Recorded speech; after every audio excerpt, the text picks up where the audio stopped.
नमस्कार। सत्य की खोज में आपका स्वागत है। तो आज बात करते हैं रावण की अच्छाइयों की।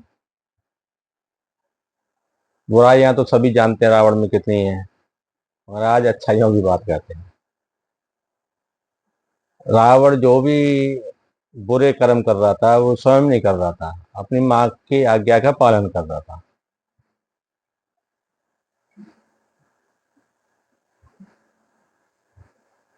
तो उसने संसार में इतना अत्याचार मचा दिए कि बहुत ज्यादा।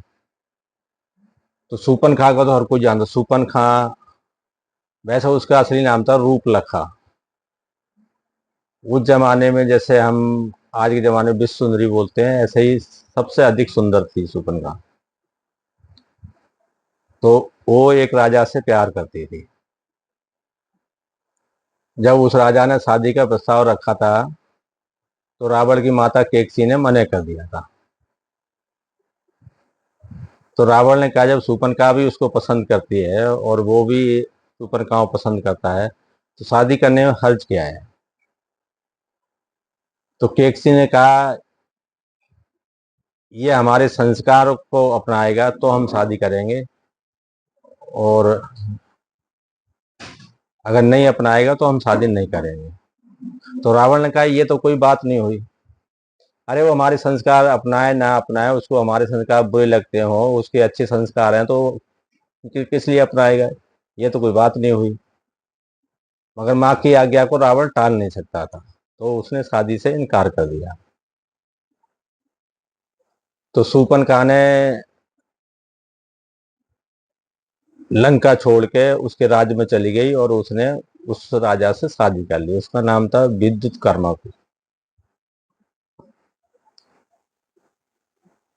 तो जब केकसी को पता चला तो केकसी ने रावण को आज्ञा दी कि उस राजा को दंडित करके आ और शूर्पणखा को वापस ला यहाँ पर। वहाँ रावण की समस्या ये थी कि अपनी माँ की आज्ञा को उल्लंघन नहीं करता था वो। अब रावण विवश होकर चला गया। जब वहां जाके उससे कहा तो दोनों में युद्ध हुआ। रावण के हाथों उसका वध हो गया। जब शूर्पणखा को ये बात पता चली, शूर्पणखा भाग के आई रावण से लिपट के रोने लगी कि जो भाई मेरे को अपने प्राणों से अधिक प्यार करता है, उस भाई ने मुझे विधवा बना दिया। तो बहुत बिलख के रोई शूर्पणखा। उस समय रावण के दिमाग में ये बात खटकी कि मेरी माँ ने सब कुछ बर्बाद कर दिया है मेरा। मैं एक ऋषि पुत्र होकर मेरे संस्कारों को बदल दिया, मेरे पिताजी को आश्रम से भागने के लिए मजबूर कर दिया, और इसने मुझे ऐसे दलदल में घुसेड़ दिया है कि जहां से निकलना बहुत मुश्किल है। तो रावण शूर्पणखा को लेकर आ गया, मगर उसके मन में ये थी कि अब मैं किसी तरीके से इस राक्षस कुल का नाश कराऊंगा। रावण इसकी योजना बनाने लगा। तो रावण ने पूरी पृथ्वी पर दृष्टि डाली कि ऐसा वीर योद्धा कौन सा है जिससे भिड़ंत करके वो समस्त राक्षस कुल का नाश कर दे। तो उस समय शास्त्र बहू का बहुत नाम था। शास्त्र शास्त्र बहू पृथ्वी पर सबसे वीर योद्धा था उस समय। तो रावण के अपने कुल का कोई साथ नहीं था।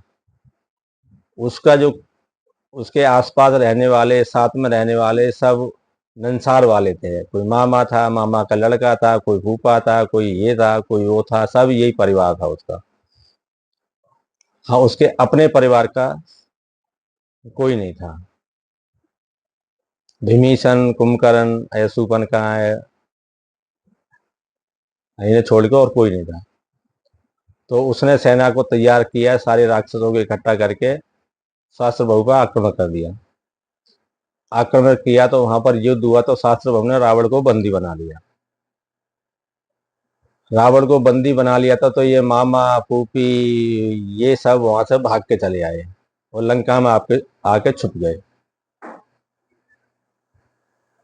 तो रावण वहां बंदी था तो उसने सोचा ऐसा तो काम नहीं चलेगा। अगर मेरे को खुदा ना खास्ता कुछ हो गया तो ये तो भाग के बच जाएंगे फिर,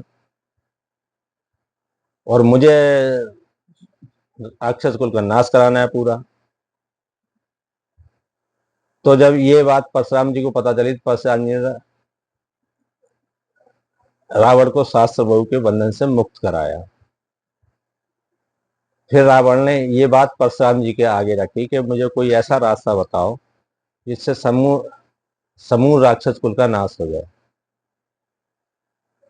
ऐसा कोई पृथ्वी पर योद्धा बताओ जिसको मैं छेड़ दूं और वो लंका पर आक्रमण करे और समूह जब तक समस्त राक्षसों का नाश नहीं हो तब तक वो वापिस नहीं जाए। तो परशुराम जी ने कहा, रावण, इस पृथ्वी पर एक ही वंश ऐसा है जो बहुत जिद्दी है।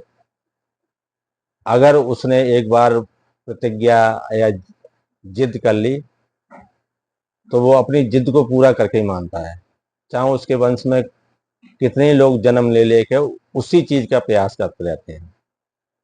तो उन्होंने कौन है? तो उन्होंने रघुवंशी एक वंश ऐसा है जिसको बेइज्जत कर दोगे तो वो आपसे बदला लेने के लिए पीढ़ी दर पीढ़ी उनके ये चलता आएगा।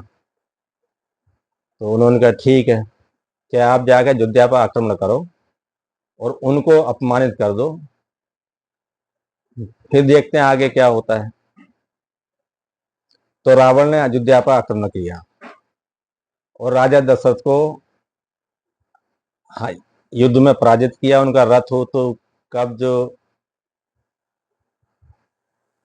और ये सब उतार दिए और राजा दशरथ के लिए बेहोश करके जमीन पर गिरा दिया।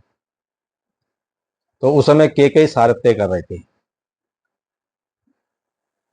तो जब दशरथ दशरथ जी जमीन पर गिर गए बेहोशी हालत में, तो रावण ने अट्टहास किया और बहुत मजाक बनाई रघुवंश की, कि ये वही रघुवंश है जिसकी पूरी पृथ्वी पर राज चलता है और ये कभी युद्ध में पराजित नहीं हुए। आज देखो मेरे सामने मिट्टी चाटने पड़े नीचे। तो उसने दशरथ जी की काफी मजाक बनाई। तो केकई ने वहां प्रतिज्ञा की थी कि मैं रघुवंश की कुल वधू होने के नाते आज मैं प्रतिज्ञा करती हूँ कि जब तक तेरे राक्षस कुल का समूल नाश ना करा दूं तब तक मैं चैन से नहीं बैठूंगी, चाहे इसके लिए मुझे कोई भी कुर्बानी देनी पड़े।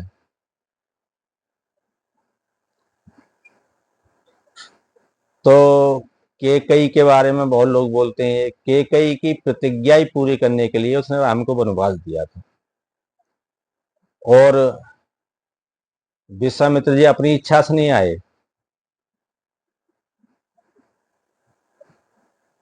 केकई ने उनको पत्र भेज के और अयोध्या बुलाया था और उनसे कहा था कि राम को अपने साथ ले जाओ और जितनी भी आप दिव्य शक्तियां हैं वो राम को प्रदान कीजिए, क्यों आगे भविष्य में रावण से जब युद्ध होगा तो ये शक्तियों बहुत आवश्यकता पड़ेगी उनको। तो ये है रावण का इतिहास। और केकई कोई भरत के लिए राज मांगने के लिए, हाँ, वो नहीं कर रही थी। उसे पता था, वो केकई भविष्य ज्ञाता भी थे, वो जानती थी कि